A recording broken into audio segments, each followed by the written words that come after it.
The Bostonian is Matt Perrault. This is our city. The book is Dave Sherapan. Pay him. Pay that man his money. Together, they are the Bostonian versus the book. You covered 12. I covered. Follow the show on Twitter at Boston versus the book. How do you like them apples? Bringing you the best insight on sports betting news, Matt and Dave's daily picks, and an entertaining and unfiltered dive into the sports betting industry. Here's Dave Sherapan and Matt Perrault. And here we go.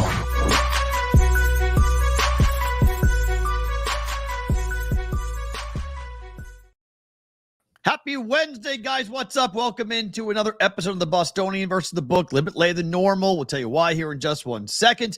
Dave Sherapan, Matt Perrault, live on our YouTube at Boston versus the book and on Twitter by the same name. We are replayed on Sports Grid TV and on Sirius XM, channel 159 each and every single night that we do the show, sometimes 6 times a week, other than 5 times a week.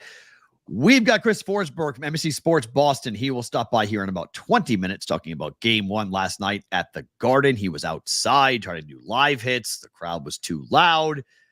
But Circa Sports, Dave, we saw a little pic of you down. How are our friends at Circa doing? Oh, they're getting ready. Thank you, boys and girls, for being here live. Hit the like button, hit the subscribe button. I appreciate all the tweets this morning letting us know that the draft is going to Pittsburgh.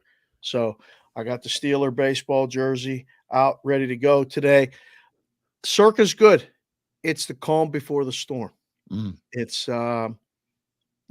football contest season is fast approaching. And basically, they're going to make a big announcement, I believe, tomorrow. Yep. Here, too. We'll have some people on here, hopefully, to make an announcement as well. Yep. And then we're going to, start booking appointments. We already are. First one next week. We get the first Brigade Proxy Service appointment next week. We'll get to that later in the program. But yeah, so earlier tomorrow morning on Follow the Money that Derek Stevens and Circa, they're going to be on there. And then for us, Mike Palm is scheduled to come on by on the show tomorrow to have a conversation about what Circa's going to do. So we'll get the guarantee coming up tomorrow for the million and the Survivor. By all indications, it's going to be a pretty big number for tomorrow. So looking forward to talk to Mike Palm and Circa Sports tomorrow about the million and Survivor, and then to see you guys here in Vegas to sign up with us with the Brigade Proxy Service. You mentioned Pittsburgh to host the 2026 live show. You Yinzers, you guys excited or what? You got the draft. Yeah, I think, you've seen what the draft has become. We saw it here in Vegas 2 years ago. You guys saw it in KC just recently, and then what was that, Detroit this year? So we've seen record 750,000 people. It just keeps going up. People go, and it is a big spectacle. I don't know. I was already getting texts like, you guys going to do a road show? You guys coming? We got places for you to go, and 100%. And I was like, whoa, we're just trying to get through this week. Like, I can't be making plans for 2026 in the spring yet. Why not? It's only a year from this April. I mean, it's within what? It's May, right? So it's 23. It's 23 months away. 20. Yeah, that's 2 years. Less than 2 years away. April of 25, April of 26. It's not that far away. It's not that far away. I mean, that's just, it's good. I'm sorry. Pittsburgh should be excited. I think it's going to be. This is a dream for the NFL to have this type of event where cities are actually jumping up and down to have the draft. This was only in New York. You got to remember, I'm old enough to remember that when they used to do it in New York, people were like, why are you going to the draft? Right. This is stupid. Like, you're going to watch players be drafted. Now, we're not only taking players, in public, we're taking the whole damn road show around the country. And people are jumping up and down for the chance to watch their team or teams that they hate draft whomever and what players showing up. And it's cool. I mean, I'll admit it. I was here. The first round's cool.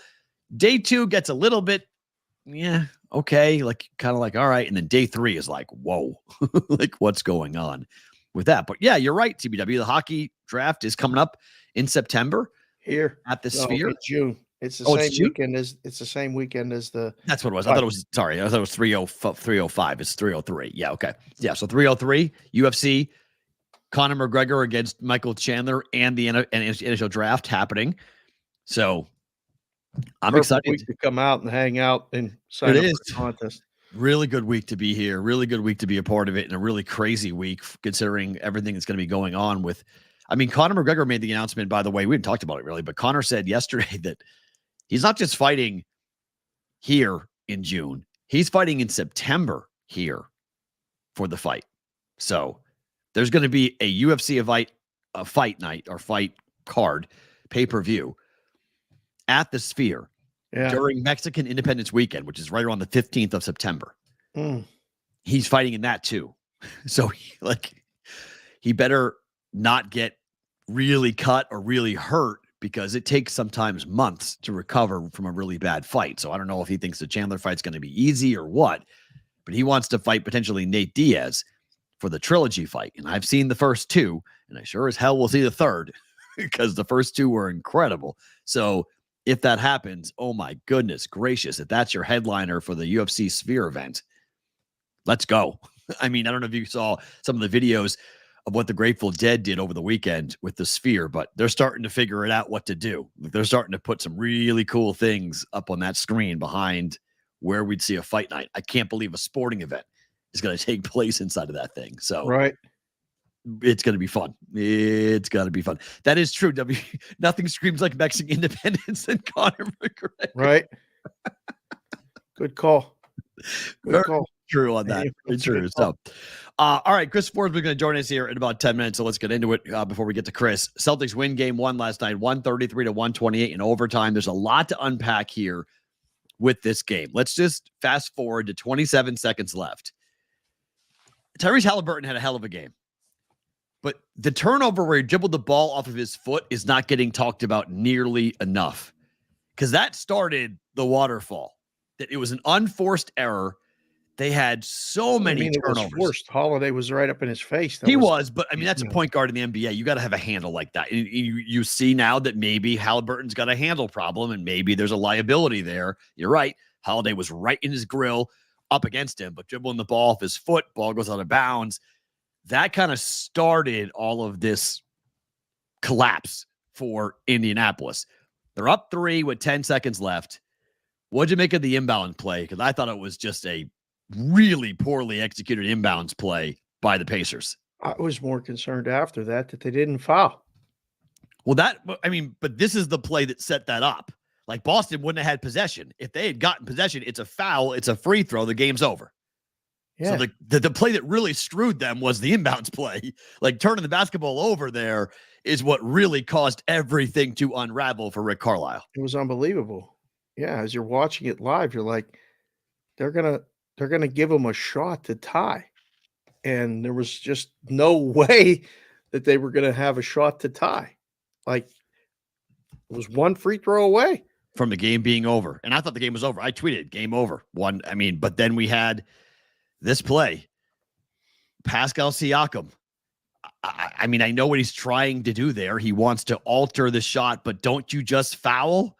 Like, you foul there, do you not? You don't let that shot go up no matter what. You tackle him if you have to. You can't let that ball go at the rim, can you? Well, I mean, ultimately, you try to foul before anybody tries to shoot anything. Fair. As soon as the inbound in, just, foul them. You only get 2 free throws, and it's not like they didn't have enough free throws. I mean, that was you can bury that story all you want, but the free throw.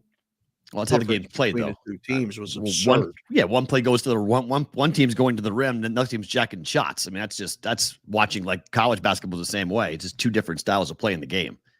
There wasn't like I didn't see like a million fouls not being called on Boston. Indiana just wasn't going to the rim. They were taking jump shots like crazy. So you can't really talk about the foul discrepancy. Even Rick Carlisle did talk about after the game. He was like, "Look, it's like we don't go to the line all that much. That's not what we do." They're a jump shooting team. They shoot a lot of threes. And they hit a bunch of threes. And Miles Turner was tremendous in the first half and then pretty much a ghost in the second half.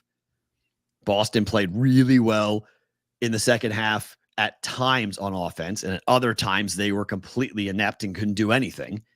And Indiana really did a good job. But I mean, look, this to me, you had your shot, Indy.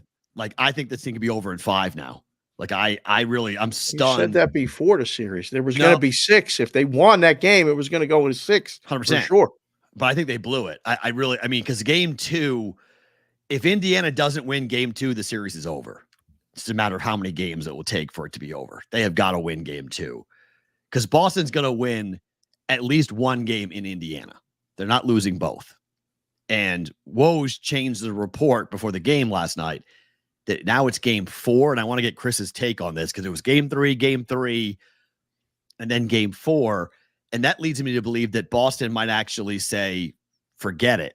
Don't play at all. Like, we're going to beat Indiana without you. Sit down for the finals.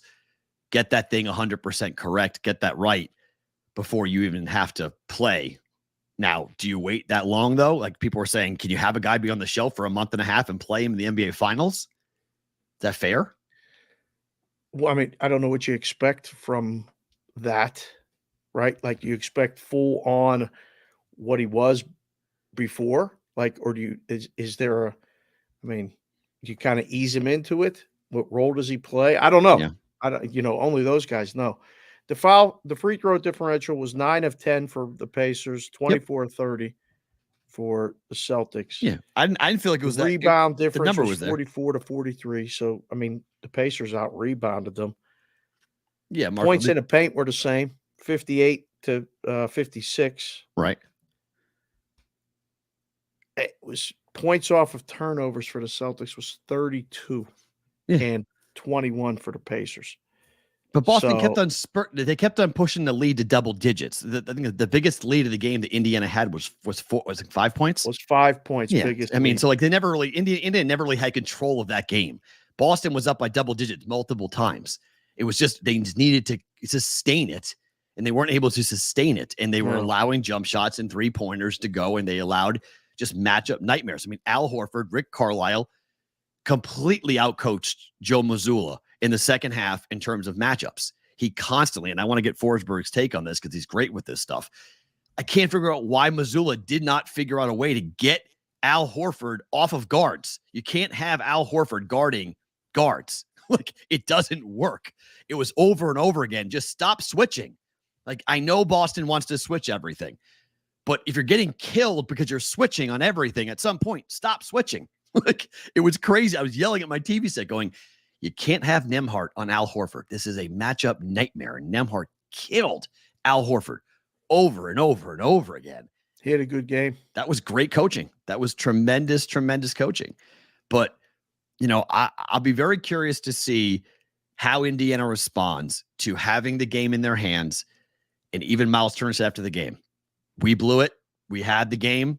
We choked. We showed our youth, he said. We showed our age after the game. And you have to be able to close games out. You can't sit there and say, all right, we won the game. And I felt like that inbounds play, that it was way too casual. It wasn't drawn up properly. And then you have a turnover. And then Jaylen Brown hit a miracle 3. I mean, that's just a big time shot. Good shot. But you can't let him shoot that shot. Like, you're just like, what are you doing? You put yourself being up 1-0 today. If you're Indiana, I still think Boston would win the series, even if they're down 1-0. I would still pick Boston. I was hoping to get a better price on the Celtics to win the series. So I was actually hoping that could go final and bet Boston to win the series. But I'm very curious to see how the young players on that team, do they feel like, hey, we were right there and we just didn't close it out, so let's go do it? Or, man, we gave them our best shot and we came up short and we still couldn't do it. I think it's option number 1. Okay. I think it's option number 1. The line is the same. You see the line, 9. Yeah. The total was the story. We talked about it early. I mean, it was never in doubt. It got as high as in game. I was on with Joe. You came on. We talked about it. It was up as high as 242 during the game. So I don't know. Indy's going to play that way. That's the way they play. Mm-hmm. I mean, who do you think dictated pace? Who controlled the pace of that game? I mean, it's hard to say because Boston will play both ways. So Boston has the ability to play up tempo. So if you want to go up tempo, Boston will go up tempo. I don't think if you say it was Indiana's pace, yes, it was Indiana's pace, No but I don't think question. Indiana dictated tempo. Boston's fine with playing like that. Boston scored 155 points on them this year. Like Boston will score. If you want to run with Boston, they'll run. They don't have any problem going up and down if they need it. They score in transition as well as anybody. I mean, frankly, Jaylen Brown and Jason Tatum are better in the open court than they are in the half court. So, like, I think Boston's completely fine playing this way. It's just the defensive effort. They needed to be more consistent. It was great in overtime. Overtime, they had tremendous stops, tremendous turnovers. And if that's the story of the series, Indiana's got no shot. Like, they cannot turn the basketball over 20 times a game. They have no shot if they play like that. So if they clean that up in game 2 and don't turn the basketball over, okay, Indiana will be very live to win the game. I think you get a very similar type game, and there's no blowouts. I don't think there's not in game 2. I think it's enough. You know, it comes back right there on a Thursday. You know, tomorrow. So it's one day between. Yeah, right there, fellas. I think Boston might. I think Boston might house them. I think you may be off on that. I think they may house them. Yeah, I mean they housed him in the. If you go by the way Boston's played, they housed both teams in one of the 2 games. They lost the other. This was the game they were supposed to lose. They were supposed to lose that game. They lost both game 2s, right? Right. So they won both game 1s by blowout fashion. It was never close. That should have been a loss. I mean, Boston should have lost that game. So, Dave, I know you're Dave Daily Picks. I know you're an Indiana fan. Boston was not exhausted. What are you talking about? That's like you're literally making bleep up. Like Boston was not exhausted. Your team fell apart in overtime. So, like, what are you talking about? Your team had 4 huge turnovers in overtime. I was like, disappointed. Who's exhausted? They didn't get a better shot with 5 seconds left. Fair. I thought it was in. Yeah. After Brown made the shot, I was like, all right, go win this. Yeah. And then it was just a terrible Halliburton looking for help. It was no one around, dribble out. Like, what was that? It's absolute great point. I mean, I think that there was a lot of people who, including myself, I was texting back and forth with Celtics fans and my brothers and whatnot. We're going, it's going to kill to lose this game on a last second shot because there was 5 seconds left. Jaylen hits that shot. Yeah. No one's talking about the Jaylen Brown 3 to tie the game if Halliburton hits that 3 at the buzzer. We're talking about is Halliburton. Talking about it because it was a clutch shot. I mean, it was a big shot, but it would have been in a loss. Yeah, so it would have been in a loss. It would have been all for naught. So, like, to me, I was like, that there wasn't much drawn up there. That was Halliburton go hit a prayer. Like, it was all on him. It was 1-on-1 essentially on Jason Tatum. And Tatum shut him down. I mean, Tatum was all over him. And look, that's where Boston you mentioned the defense by Holiday on the turnover by Halliburton. I think the adjustment will be made in game 2 to try to limit the impact that Halliburton had on the game. I thought it would happen in game 1. I think it may happen in game 2. He hit a couple of prayer threes. I mean, banked in threes at the buzzer, and like he had a couple of unbelievable shots. But you got a guard who's 24 years old, who has never been on this level, and the pressure showed. I mean, Halliburton turned the ball over a ton. So that has to stop. If it doesn't, this series is over. You have Boston. He shot 14 threes. He made 6, so that prop went way over, huh? Way over. Yeah, flew over. The only thing I got wrong last night on that game was that. And I mean, Toppin, if you laddered Toppin, he wound up with 15 points. It was, I bet over him with plus money at 8.5. He doubled that up. Right. So, he was 6 of 8. Wow. I think if you look at the idea that the numbers are all there. I mean, like all the numbers, you can make a case for Indiana all you want. And everyone loves an underdog. I get it. But like you make a case for everything. The number's 9 for a reason, guys. Like if you want to talk about why the odds for game 2, it's 9 for a reason. I mean, because the books are looking at what Boston has done historically in the playoffs at home in game 2s. There's a blowout. Same number. There's no, I mean, it's not, there's no. Why was it 10 yesterday? It's just, why was it 10 yesterday then? But why was it 10 yesterday then? Well, because people bet it from 8.5. It was 8.5. So why was it 8.5? It didn't cover 8.5 either. So why was it 8.5 at open? The numbers are telling the books to set the number at 8.5 to get the bet on the dog. So all the metrics, everything else is telling you the number has got to be 8, 9, 10. That's not telling the bet that at all. No, the number's the same. That's what I mean. The results don't matter. It's the same two teams in the same place with the same lineups. There's no additions, no subtractions. Everybody's playing the same. The adjustment came in the total because the number was wrong in the total. It was 220 open, closed 222. You open 225 and you take an under bet. I'm surprised. Like the first bet came under. It's coming down. It's 224.5 in a lot of places. I don't understand. What would you lead to believe that you see that you would pace think would be this slow? game would style be an under? No idea. I mean, again, it was 220.5 overnight, and then it closed at 222. If we're going down again, I mean, okay, who's gonna?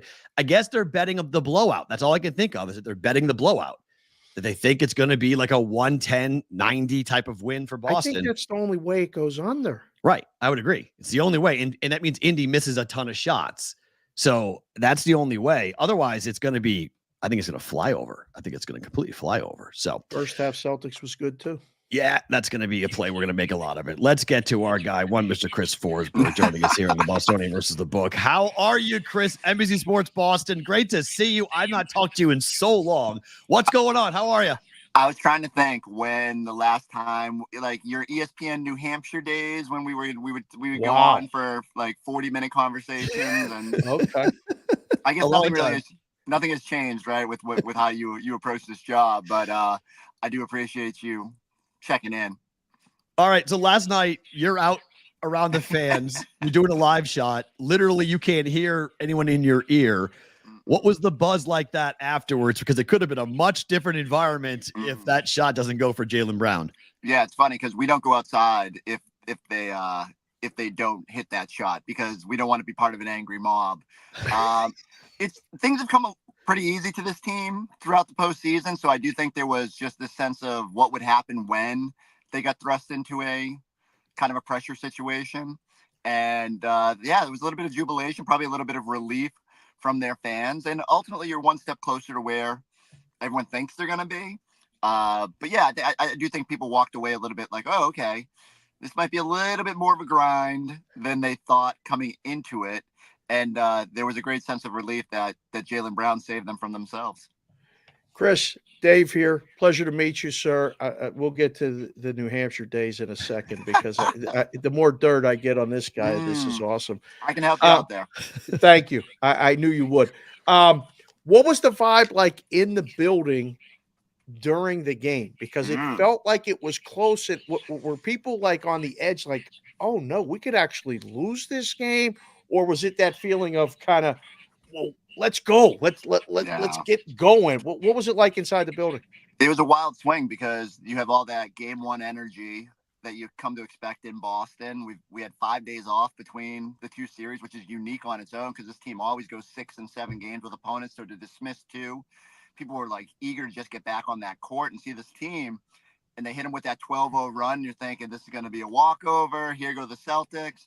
And then the energy went completely out of that building for, I'd say, it felt like for 3 quarters, really, because once they started coming back, it was just that sense of, oh, okay, again, this is going to be a little bit more difficult than you thought. And then they had it tied at halftime, but like with all the turnovers that Indy had, I didn't feel great about Boston even being in a tied game. And then they hit you with that punch at the end of the third quarter, and that was really quiet in there. I joke because Jaylen Brown hits that shot, and of course it gets super loud and everyone's excited. But it wasn't until Halliburton missed at the end of regulation that you really heard the crowd get loud. And that to me was like everybody kind of exhaling, like, okay, you avoided disaster situation. You felt pretty good about them going to overtime, even though they're a little bit older. Al Horford didn't love him playing 48 minutes against a younger Pacer team. But you felt like them coming off a 7-game series, the Celtics had a chance there. But yeah, we haven't had the prototypical Celtics playoff crowd. I heard you guys talking about game 2 before. I have no idea what to tell you about that because they just keep losing game 2s. And it's like, I guess they're due to like have a regular game 2 and they should feel pretty good about that. But yeah, it's been a weird environment so far, especially when you get like hovering over everything is, we're just sort of waiting for them to get to the finals, which is like so unfair because it's so hard to do. And yet like irrational expectations out here. Chris, you mentioned Al Horford playing a lot of minutes, and look, the Twitter world, the X world, whatever, everyone's complaining. But during the game, there was a lot of calls, a lot of anger towards Joe Mazzulla and just what Rick Carlisle was doing with the pick and roll and getting the matchups that he wanted, in particular guys like Nemhart and guards on Al Horford, where it became easy buckets after easy buckets for Indiana. Do you expect an adjustment in the second in game 2 from Boston, or is that going to be how they play this? We'll take our punches, take our lumps with Al playing defense on guards. Yeah. So it's funny. We just left Celtics practice and a lot of the questioning towards Joe was just that, like, are you going to go deeper into your bench? Unfortunately, not only did they struggle with Al Horford in that, like Luke Cornett didn't have what I thought was sort of the same impact that he's had coming off the bench. Sam Hauser has really struggled this postseason. His confidence seems a little eroded. So the question was, like, one, are you going to change schematically? And two, do you change your personnel at some point? Do you go smaller? Do you bring O'Shea Brissett in and kind of use the small ball lineup that we've seen, or just Tatum at the 5 with the more regular guys? And Joe kind of pushed back and said, watching the tape, he thought it was more like 70% execution versus, 30% something else. And so I think he wants to give this core another chance to show that they can be a little bit more crisp in that coverage, that maybe there's a little bit of getting shell shocked by going from Cleveland and Miami to now the pace that Indy wants to play at. But yeah, clearly, like, I just don't know how long you can survive putting a 38-year-old guy in constant pick and roll and asking him to guard some of these plays. And that's no fault of Al. Al's been great this year, and he always seems to go up a level when it's another big man that he can guard.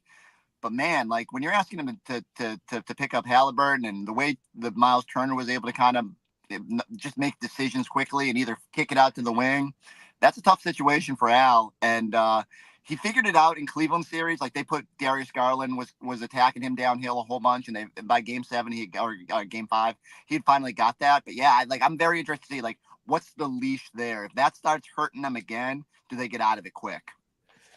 Chris, everybody's talking about, the Celtics already being in the finals and the expectations before the season. They had a great regular season. But the other thing you're hearing about a lot is this path and how easy the path has been. And it's been, smooth sailing against Miami. Just smooth sailing against the Cavs. And now, that was a really hard game, but you're there. Explain to people, like, the path is the path. They don't ask who to play. You just play who's in front of you. And you still have to win the games, right? Yeah. So the way I look at it is, this is why you fight for the number 1 seed. And there have been years where the Celtics have let their foot off the gas or settled for a seed. And, like, you're like, man, they've complicated their path by, the draw that they get. But this is why you want to be the number 1 seed, so that if you do take care of business, if there are some fluky things that happen along the way, you can get a number 6 seed in the Eastern Conference Finals. Like, no one should have to apologize for that. Matt will know this, but, like, out here, Dan Shaughnessy, the Boston Globe columnist, loves calling them tomato cans. Like, the easiest path of, like, getting through it, and there's no resistance.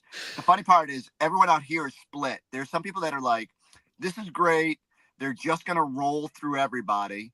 And there's another section that's like, if they never get tested, but you just get the sense that, the Celtics shouldn't apologize for this. But on the same token, they got to be ready. Like, if games like last night start to unfold, how will they respond? It was my biggest question about this team coming in to the postseason.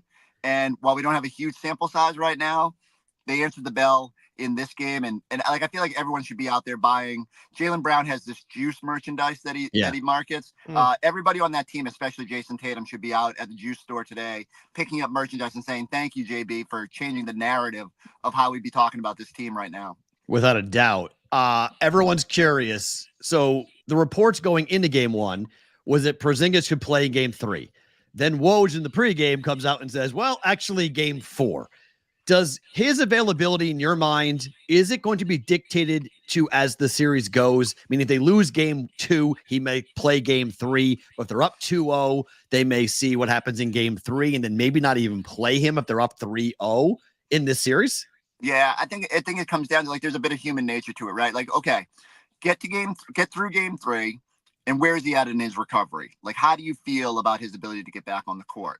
And then balance that with, where's the series, right? Like, okay, they lose the next 2 games. I'm going to tell you, it's human nature. You're going to say, hey, do you think he can play in game 4? Like, you're going to want that curveball. You're going to want that option of having him out there.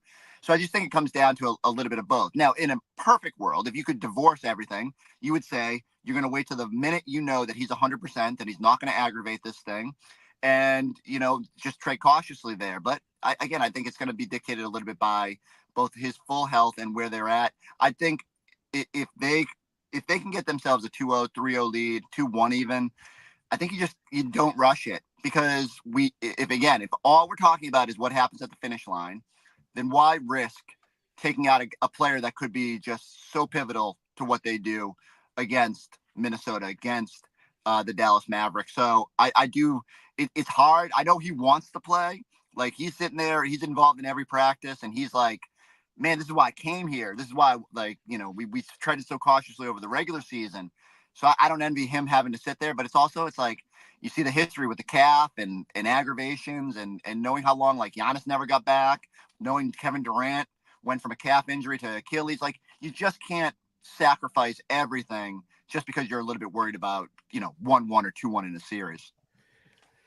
Tell you what, last one for me. The chat is loving the interview. Thank you again for joining us. They're going crazy. They said the hair looks great, all these other things. But before you get to your question, I do have to admit. So Matt will appreciate this. We don't get a lot of nice days in Boston. It's hot.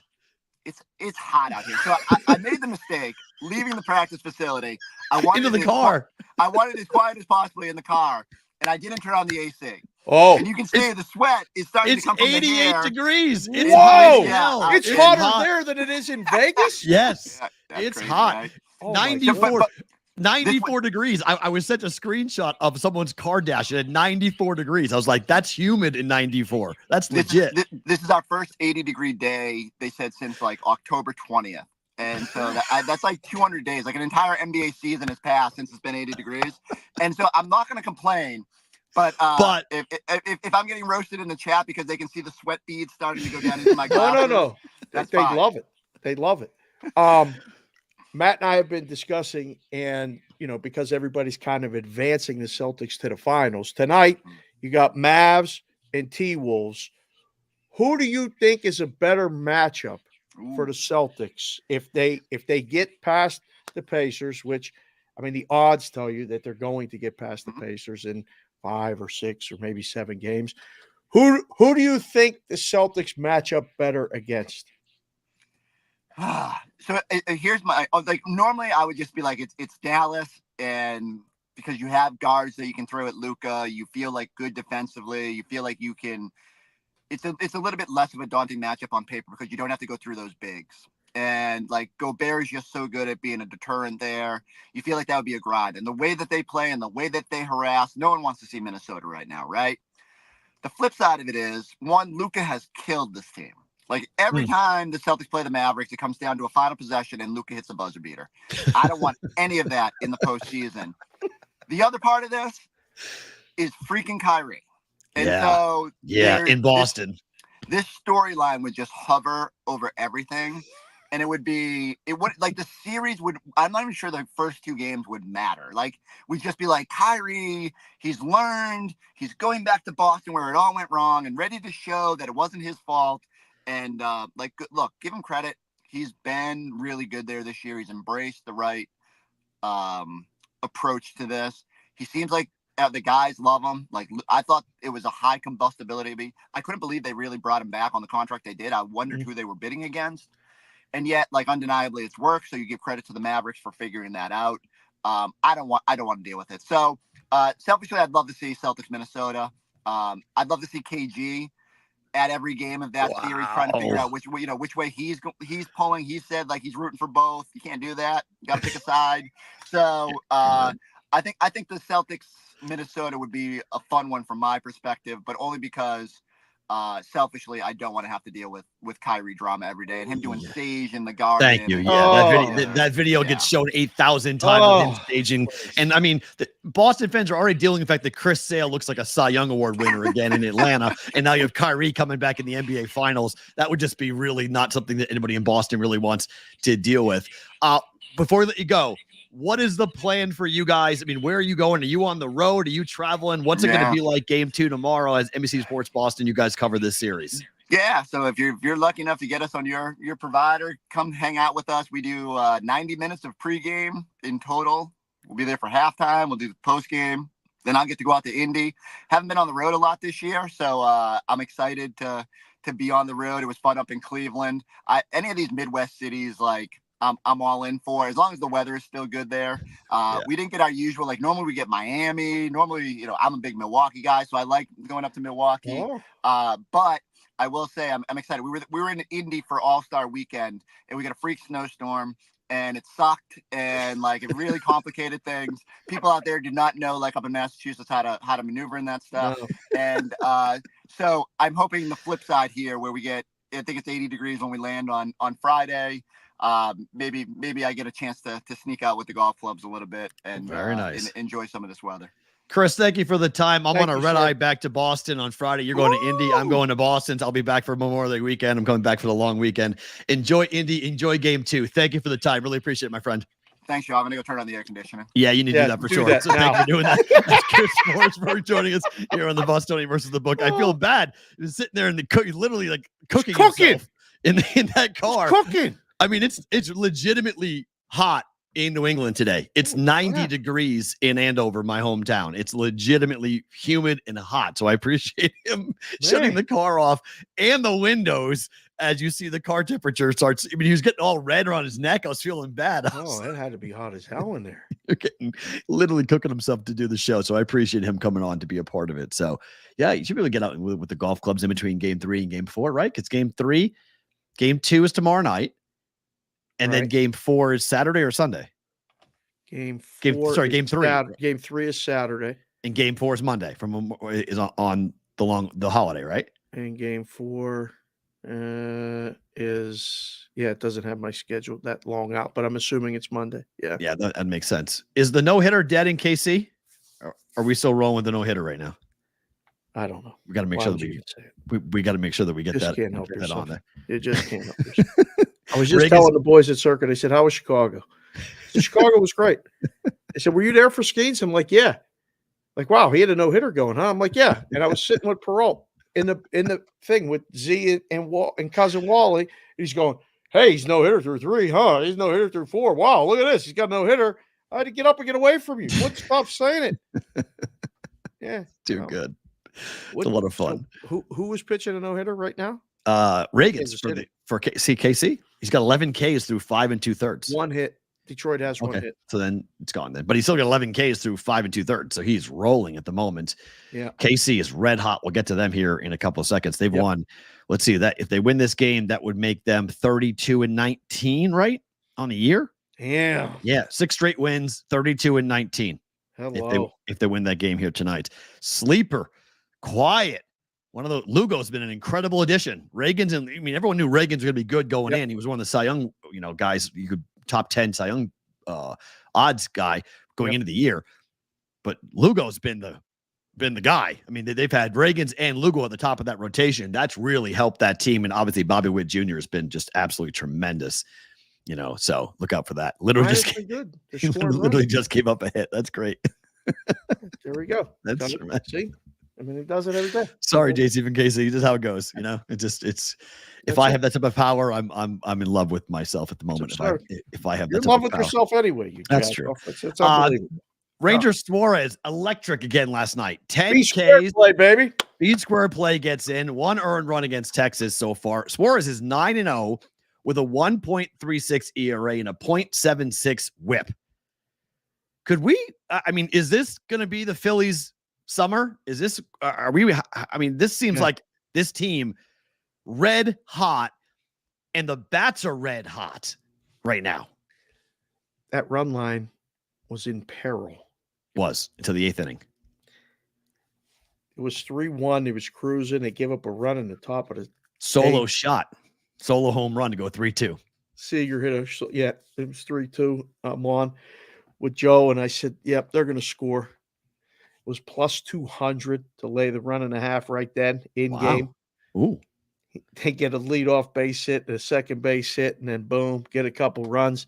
That was fun. Suarez was electric. So Harper's 11th home run of the year. They've won 9 of 11. Phillies have won 35 of their first 49 games for the second time in franchise history. 1976 was the other time they did that. They're 27-6 in their past 33 games, marking the first time since at least 1901 they had won 27 games over a 33-game span. You have Suarez ERA of 1.36. It's the lowest, the third lowest by a Phillies starting pitcher in his first 10 starts of a season. Only a guy who threw back in 1916 had a 1.24 ERA. In 1915 had a 1.31 ERA. So, yeah, this is a historic start going on right here. Alvarado came in getting his 9th save of the year. And you've got the bats who are red hot with, I mean, right now, Harper, you can't get him out. Like he's tremendous at the plate right now. Phillies are a bet on until further notice. Lineups good. Schwarber, Realmuto, Harper. That's a pretty good 1, 2, 3. You finish out the back end of the lineup. It's strong. Lineup's good. That it's working. The middle relief is working. I don't want to say it's good. It's good enough, but starters, Wheeler's a horse, and you got this guy behind Nola. I mean, 1, 2, 3. It's pretty darn good. Gonna be a fun summer, I think, pretty darn good for the Phillies. So we'll be looking if they're underpriced in the market. That you have to play them. There's a lot of opportunities to play the Phillies. Run line too. Maybe today they're not big favorites today. We'll get to that game in a little bit. There's short price on them today, even though they've won a bunch of games against the Rangers. So your Pirates, while we were watching basketball last night, they entered the 9th inning down 6-2. And they rallied to get a 7-6 win. But O'Neal Cruz hit 2 balls last night, one 120.4 miles per hour, the other 121.5 miles per hour. O'Neal Cruz became the first player in the StatCast era with 3 balls hit over 115 miles per hour in a single game. I mean, you're starting to talk about, like, you start to see this. This is fun. You've talked about this before in the show about teams that have young building block superstars, and you start to project as to what is going to come in the future. Oh, like you're building around O'Neal Cruz, right? He's your building block on offense. His arm is ridiculous. Watching his arm in real, like in person, was stupid. Like, he holds the ball for so long and then just cannon shot to first base. It's unbelievable how strong that kid's arm is. Yeah. And to watch it in person, I was like, damn. And then Paul Skeens is the pitcher of the summer. And I know he's only thrown 2 starts, and everyone's geared up. He pitches tomorrow. Everyone's jumping up and down about him and what he has done so far. But it's got to be pretty fun to be a Pirate fan right now. You guys have not had much fun to look at over the last 30 years. I'm cautiously optimistic, but you can see it. And this is how it started back in 14, 15. And, we were making our family vacation, the trip to San Diego to go see them in person, and they had Kutch in the outfield. Wow, J-Dog Betts is being mean to you. See, J-Dog, that's not nice. He's being mean to you. I mean, Ranieri said it yesterday. It's great. Skeens will be a Yankee in 4 years. Like, it's fine. He's pitching now. He's getting the reps. And it's been the story. Like, that's been the story. And it's crap. It's complete not nice. Yeah, I can't wait till the Pirates trade him away to the Yanks, Astros, or Dodgers. Covey, that's when I see you, I'm gonna hit you, and I'm gonna give you a donkey kick to the nuts when I see you. That's fine. It's mean. Yeah, that's not right. Yeah, that's not nice. But no, that was a big win. They were done. 6-2 down. Yeah, pitched a really good game. The Giants bullpen couldn't hold it. Pirates got a couple hits. Are you impressed with the hitting speed thing? I'm not. It's exit nice velocity? to know. Yeah. It's great to know. It's good to know if you're someone who bets prop bets, because you want to know how hard the ball is coming off the bat, just because the law of averages says you hit the ball hard, you're going to get a base hit more often than not. I mean, the ball he hit in the 9th inning was 121 miles per hour. It got to the rocket down the line. Got to right field in a blink. Like, it was just like ball hit the wall. Like, it was an absolute laser beam to hit the wall. So yeah, you want to know what those. It's cool to know how hard a ball is coming off the bat, just because it will indicate if he's not getting hits, he will get hits in the near future. It's a double. It was a clutch double at the game tying double. Yeah, and listen, man, that was fun. I was watching it, and I just want them to get good while the kids are still like, into it, Right. because they're like they see social media and they see people besmirching the Pirates all the time, and like they've gone to games and sat in the owner's box with us, and we know a lot of this people that, like, when we go there, it's like we get royalty. We get treated. We go in this back door, go right up through this elevator, and we're sitting right behind home plate. The parrot comes in and says hello. We've sat in those seats right behind home plate. So they kind of take it for granted a little bit. Mm-hmm. Not all the time. Kids, if you're watching the show, I know you appreciate it. But I think they'll get on board. I think there's a lot of people that want to get on board, but then you get the inevitable, like, oh, well, Skeens will be doing this like Garrett Cole in a Yankee uniform. I don't know. I mean, I think I don't think so. I don't think think so, they're going 'cause to do they're everything cheap. they can to make it work. And they're cheap, and they brought him up fast. Same thing with O'Neal Cruz. They got him up to the bigs quick. So you get him to play at the big league level. And yeah, when he hits free agency, but we're still years away from both those guys getting to be free agents. So you'll have to pay him an arbitration. He'll have to, he'll be making more and more money as the year goes on.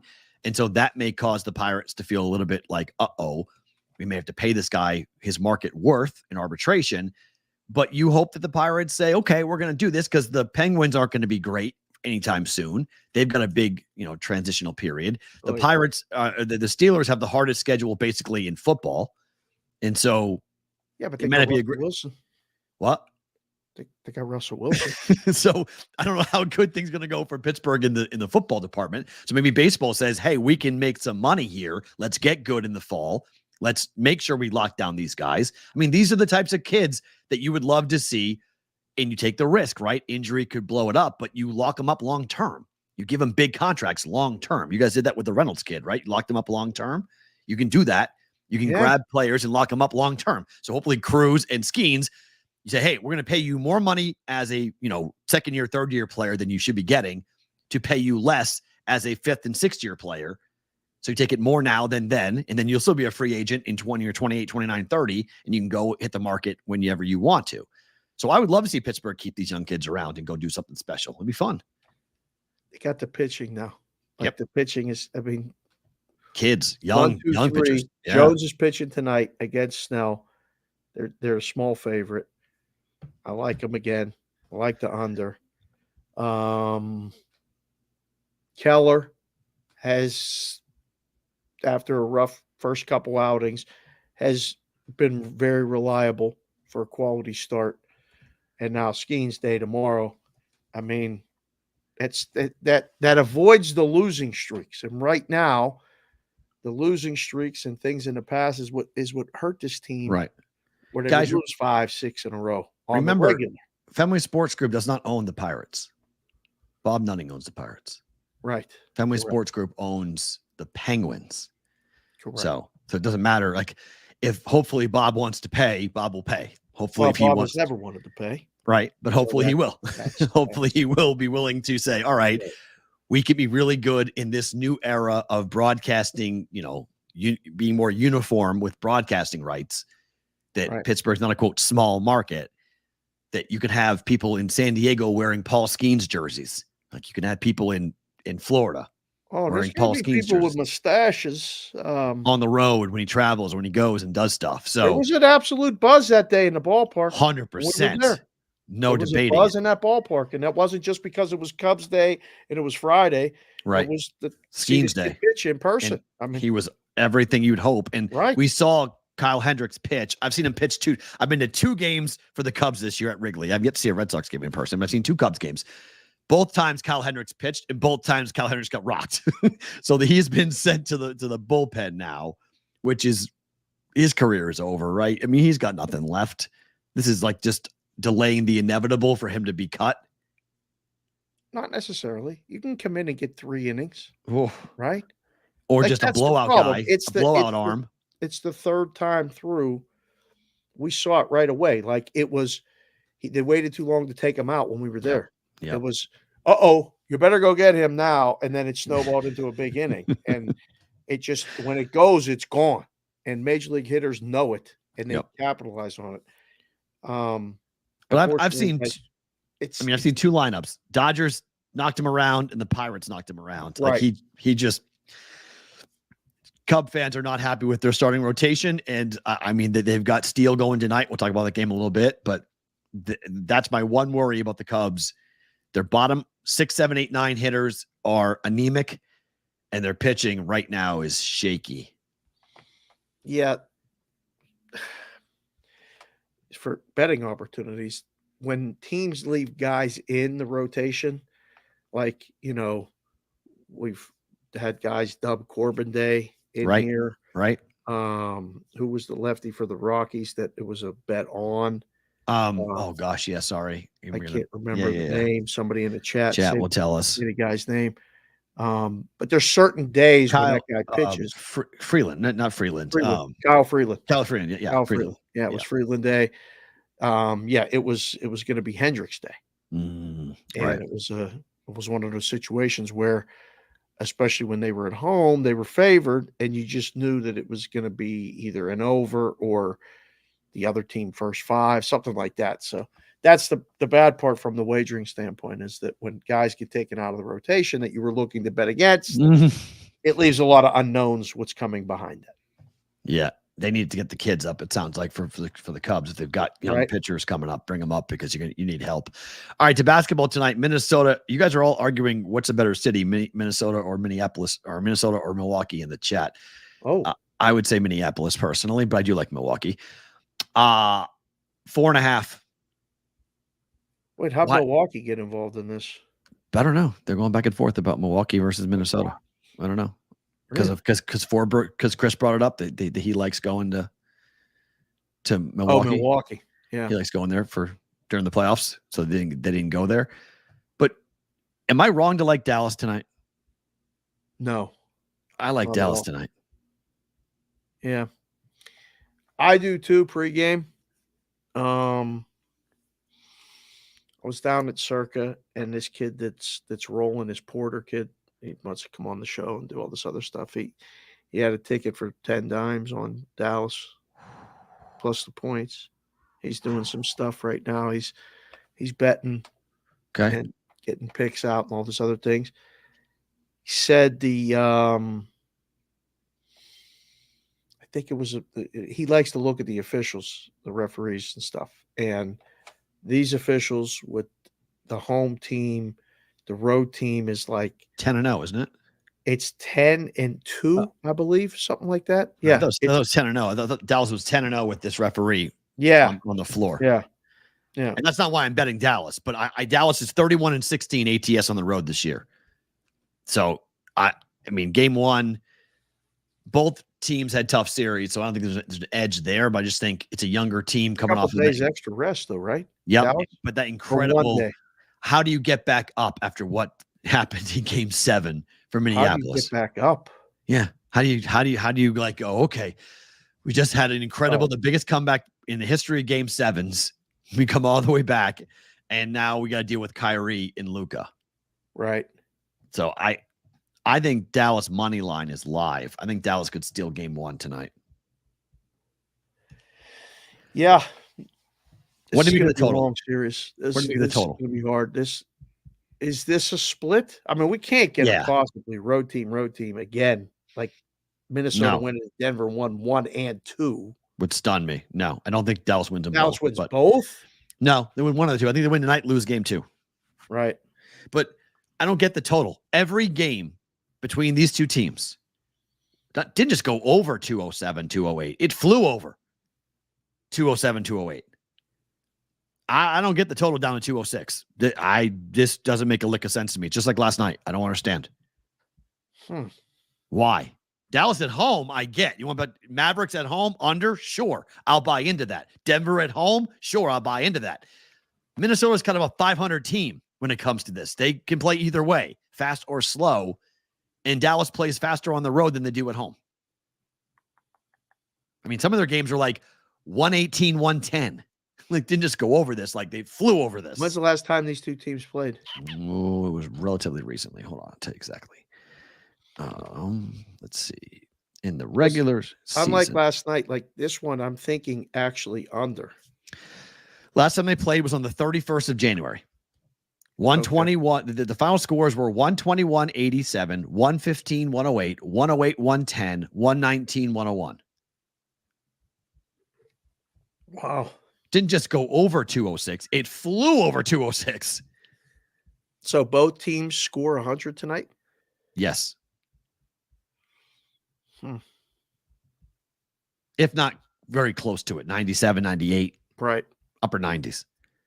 Only one game of the 4 did someone not score 100. That was the Mavericks in game 4 on the 31st of January. It was a 121-87 butt kicking. Yeah. I don't know. My first thought is under. Okay. I think First thought is under. Unlike last night. Like that was an all over. I'd have made the number 228 today. Like for see what they do. game 2. Right. And let them bet under. I don't know. I mean, if they got the under bet at 225, I'd have overshot by 3 points. Somebody would have got to gift a second bet under, but I don't know. I want to need the over in the other series. Is there any individuals? I mean, Luka's going to have a game tonight. I think Luka has a really good game tonight. With rest, probably. Right? With the knee. Yeah. Whether it's assists, whether it's the PRA. Again, the kids love the PRA, points, rebounds, and assists, combined prop. But so I pulled our friends. I'll give Rhythm a shout for this because I pulled the Rhythm thing last night. I was looking at the Rhythm app last night for their player props. The only one that I liked that Rhythm liked was let's see, where was it? They really liked a couple of them for tonight. Like Josh Green over 4.5 points, but Naz Reid over 9.5 points. I like that a lot too. So you can go find that if you want. That's minus 130 at most books. Good. So Naz Reid's been tremendous. It's been really good. Much like same reason why I liked Obi Toppin for the Pacers yesterday. Same reason that I like Naz Reid. I mean, these are role players that have to elevate their game for their team to be really successful in the playoffs. Right. And Reid's been just like Toppin. Reid's been phenomenal. So to give Luka, I'll give our friends James Santor and Rhythm a shout out for that because that's a prop that they like. So if you like a prop in the game tonight, over 9.5 points, Naz Reid. Give the boys and girls something to vote on real quick. Use 4 as the point spread number. Yeah. There's more 4.5s. I guess use 4.5. Okay. Yeah, use 4.5 because there's really only 1 or 2 4s right now. But Dallas plus 4.5, Minnesota minus 4.5.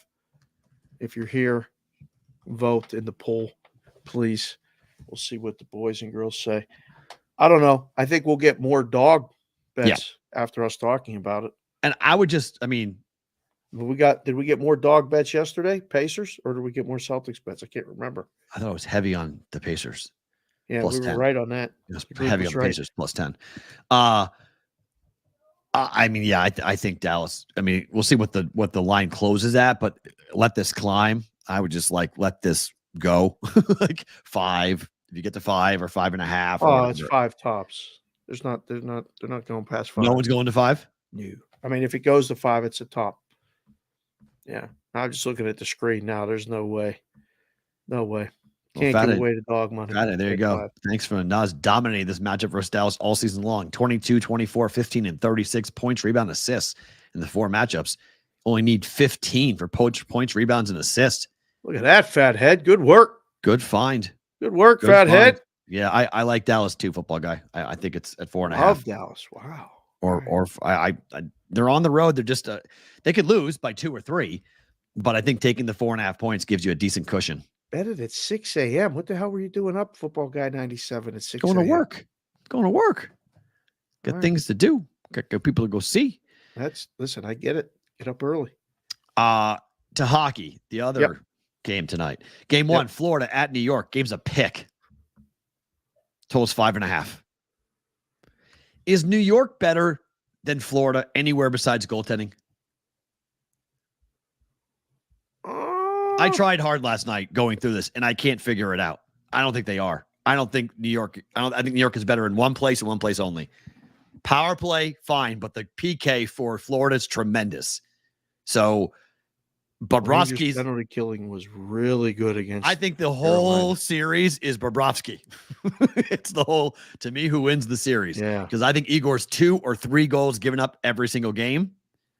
How many goals does Bobrovsky give up?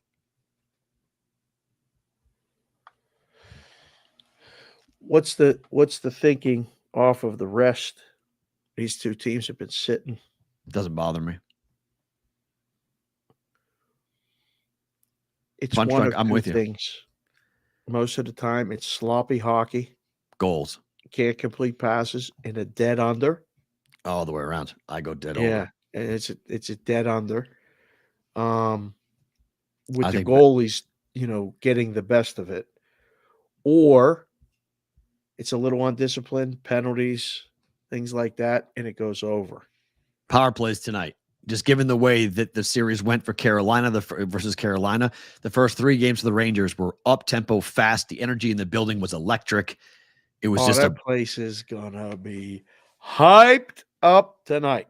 So, I think Bob gives up goals. Yeah. So, I don't know. It's gonna be. Oh, you're frozen. He went over. As he's staring. Hold on. You're frozen. Don't move. Don't say anything. Come back, Jack. There you are. Okay. Every game in the regular season went over 5.5. Yep. 4-3, 4-2, 4-3. Florida went 2-1 against the Rangers in the regular season. Bob's giving up 3 tonight. My bet will come down to whether or not I see how many goals will Igor give up. That's the question. I like the over 5.5. Yeah, my first thought is over too. The building's going to be electric, though. It's going to be the first period over, maybe a play too. I think too. This will be one of those ones where we get 1-0, 1-1. Okay. 2-1, and then likely 2-2. That's perfect. I And 3-2 final, open net, 4-2 final. Somewhere, yes, that's exact score. You could probably look at 4-2. There's Vic. Thanks, Vic Ferrari. Panthers 4-2. I don't know, guys. Type your final score in there. Hockey heads. We got a lot of people in there. It is pretty close. Linus hasn't every game won in the playoffs gone over. If not, it's pretty close. Rangers against the Capitals did not go over. It was a 4-1 win for the Rangers. So not everyone has gone over, but a lot of them have, yes. Right. Over tonight, like the draw 2, 4-3 win. Oh, wow. I think we could see overtime 2 or 3 times in this series. Wow. Okay. 5-2 Rangers. Yeah. Wow. 5-2 Rangers. Mr. Anderson. I don't think I think it could be 5-2 Florida tonight. But 5-2 Rangers. If Bob is bad, it's 5-2 Rangers. We got Brooklyn 6-5 Joe Panthers. watching the show right now. Brooklyn Joe was running the Garden. He's the director of services and VP and stuff. He just sent me a text. He said, "You're getting me hyped up. I missed those nights. The Garden's going to be rocking tonight." It's going to be awesome. That's why I like the over. I think the energy, the physicality. I think it's going to be an awesome game. I think it's going to be so fun to watch. I still have never been to a Ranger game at Madison Square Garden. I have to go. Never. I have not either. I've been to Knick games and basketball, college basketball games at the Garden. I've never been to a hockey game at the Garden. Yeah, I don't think. I've never been. I got to go. I don't believe I will at some point. I can tell you that if these kids continue to gravitate towards that neck of the woods, I will be. Oh yeah, at a game at some point. I don't know. There's a lot of 3-2s, 4-3s, 5-4 Addison, 6-5 Covey. Wow. Both teams Can are we see a 2-1 game, P-Rob? No. Be stunned. I mean, no. They don't goalie play that show? Way. They don't play that way. Bob's not good enough to have a goalie show. Not right now. Not against the Rangers. And if the power play happens, Rangers are scoring 2 goals on the power play tonight. All depends on how the referee's going to call the game. Power play for the Rangers is lethal. At home, It is good. It's lethal. So Man. it's going to be fun. It's going to be fun, everybody. Let's do it. Speaker check. Watch your speakers, everybody, because it's coming now.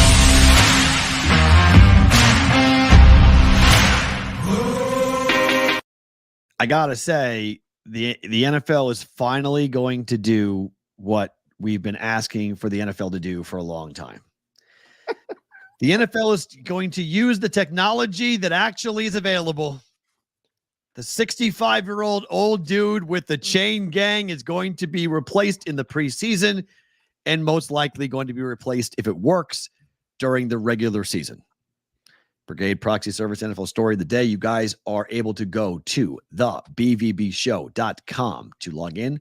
Send us an email saying, hey, guys, coming to Vegas. Want to make an appointment. If you want to do it directly, you can text us, 702-570-8255. The announcement for Circa Million and Survivor will happen tomorrow morning. Mike Palm from Circa Sports will be on the show tomorrow to talk further about the overlay that they hope to avoid and how big of a pot can we see for Circa Million. Some are saying 12 million. Some are saying we're going to get a big old fat big number, biggest in history available potentially for Circa Survivor, Circa Million. We'll see where we go with that. Survivor 12 million. I think I said million. Sorry, Circa Survivor 12 million. What do you think? 6 million for Survivor for Million? I think 5 10 and 6. I think they're going to go 5 and 10. 5 and 10. Okay, $15 million. Pretty darn impressive. Just guessing. To go $15 million. That would be tremendous. So you guys can join the Brigade Proxy Service this year for all your football handicapping needs. TheBVBShow.com, 702-570-TALK to text us. I can't believe they actually might do this, Dave. After all of our whining. I knew you would be geeking out about this. Oh, I'm so happy about this. I'm so excited. I am so happy to stop having to deal with 65-year-old old men on the sidelines getting clipped by a linebacker trying to run by a running back and feeling bad about the guy because he can't get out of the way. Never should be there in the first place. Use the technology we have at our disposal for first down. A chain gang. No, it's a backup. They're going to be their emergency. Yeah. So they're not going to do it during the game? No, it'll be done by electronic. It'll be done by the electronic sticks. So you're not going to have a chain gang. You're going to have lasers. So how are we going to know when I'm running out of bounds, where that marker is? I can see the guy. You always do. You have the same guy. You have the guy on the sidelines with a chain gang firing it across the screen. So you have two sides, two lasers. When the ball breaks the plane, first down. Okay, so the chain gang guys will still be there just as a backup. Yeah. Oh, no, they'll have the actual chain if you need it. But the we won't have guys running out. No more index card crap. I love the index card. When the first time Gene Steratore did it, I thought that was a classic moment. I love it. I'll never forget going. It was, what was it, like 2015 or something like that, 16 when it happened, when they did that? Oh, it was great. I was like, what year is this? Yeah. We're using note cards to determine whether or not the ball is crossing the line to gain. Like, what are we doing? I have a handheld supercomputer in my hand at all times. And I'm going to use a chain link chain gang to determine whether or not a ball has gone 10 yards or not. What are we doing? The dumbest thing ever. Absolutely. Yes, this is my question, George. The next question is the pylon. You're absolutely correct. They have to have that, no? Well, right now it's not. It's only for first downs. It's not going to be for touchdowns. But please do it for the end zone. No more, well, this angle is here, and if you look over here, you see through the guy's legs that the ball might be crossing the plane. Maybe, I'm not really sure. The sea of humanity, I got to peek through a guy's armpit, and there's the ball. Come on, man. Can we please just do this the right way and give me every single game on television with a pylon camera with a shot straight down the line? We should have 4 cameras that are required for any game on TV. Sideline, in the end zone, down the line, in the back of the end zone, in an overhead shot. Those should be required in every end zone on TV right now. Yeah. But they don't. It's incredibly embarrassing. When I went to that Raider game against the Patriots, and two years ago, and the game wasn't on TV. It was a late afternoon game, 4:00 on CBS. There were 6 cameras, and a call that could have really impacted the game. They couldn't review it. They couldn't overturn it or get a shot to see whether or not I think it was Jacoby Brissett. Did he step out or not on that last drive for Mac Jones? And they couldn't review it because they didn't have enough angles to figure out if it was a touchdown or not. camera angles should be so basic and so easy for the NFL, but for whatever reason, it took them a really long time to do this, to have the laser first downs. Can't wait till they complain about the balls. The balls are different.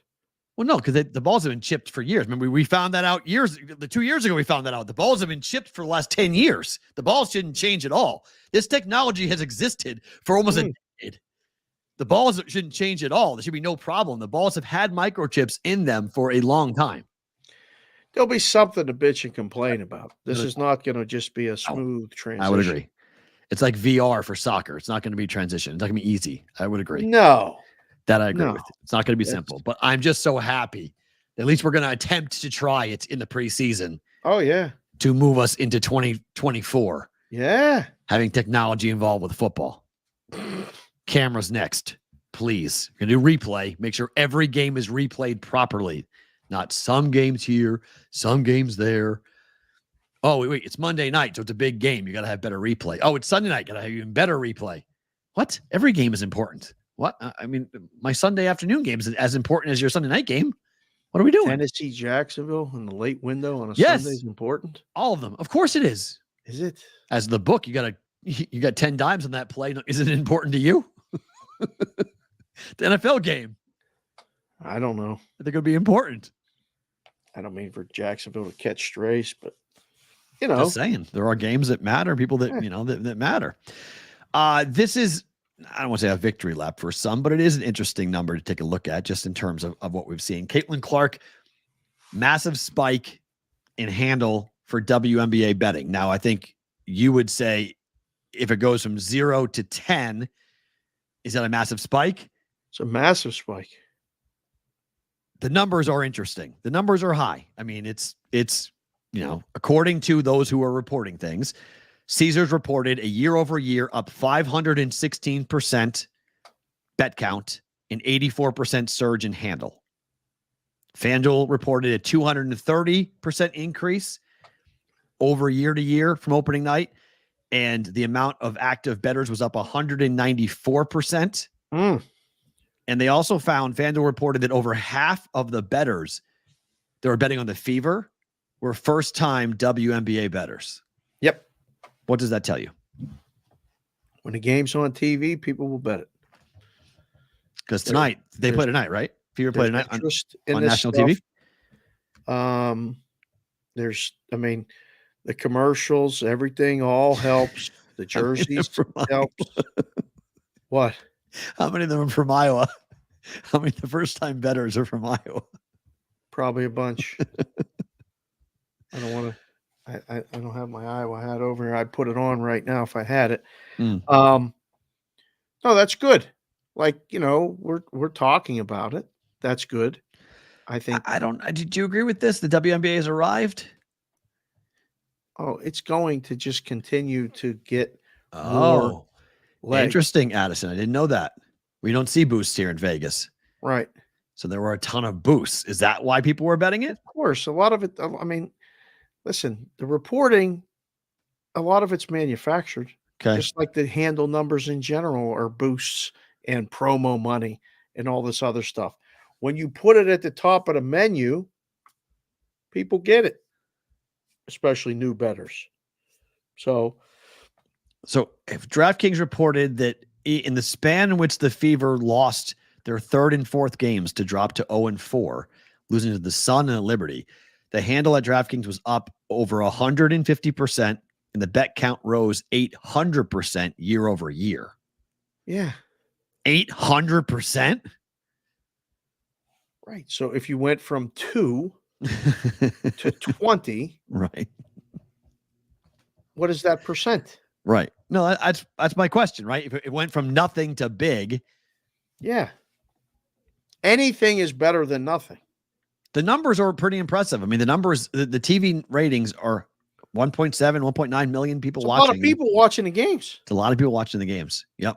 I don't know if that necessarily means it translates to bettors, but I think, it is massive. It is a big bump, Mr. Anderson. No question. But is it sustainable? This is the big question. Everyone's like, is it the opening weekend? Are these people who are going to bet the WNBA going to bet it all year? Or is this a spike and it's going to drop right back down once we get away from the opening couple of games? Yes. I would agree. Yeah, it's when nothing else is on, there's people that don't want to bet baseball. Yep. That's on every day. Yep. Fair. Tonight, you got both hockey. Bless you. Sorry. Hockey and NBA. As our friends at WNBA tonight, Indiana and Seattle play tonight. Yeah, Caitlin's back on the on TV tonight. I don't know how much action handle you're going to get tonight on that. Okay. There's a little too much crossfire. There's a little too Ooh, much. JC from KC. Look at you. What? I like that idea. What do you do? Put it in a poll. Have you bet the WNBA this year? Good question. I like that. How'd that other poll end up? I just closed it, Dallas, so. 59%. Plus 4.5 tonight. Yeah. I have not bet the WNBA. I have not. Season. I have not. But I'll be curious to see. Yeah, that was 59-40, 60-40 for Dallas tonight. Yeah. Seeing how many people wind up betting that. Yeah, 2 to 20% is a 900 increase. Thank you, Otto, for that. Thank you. Do you agree with this? WNBA lines are soft. They are. They have been in the past. I prided myself on making sure that I at least was in tune with it when I was doing it. 2019, 2020. I took it basically upon myself because I was exclusively doing the basketball and blah, blah, blah, blah, blah. There's a lot of things that are, there's a lot more on the menu.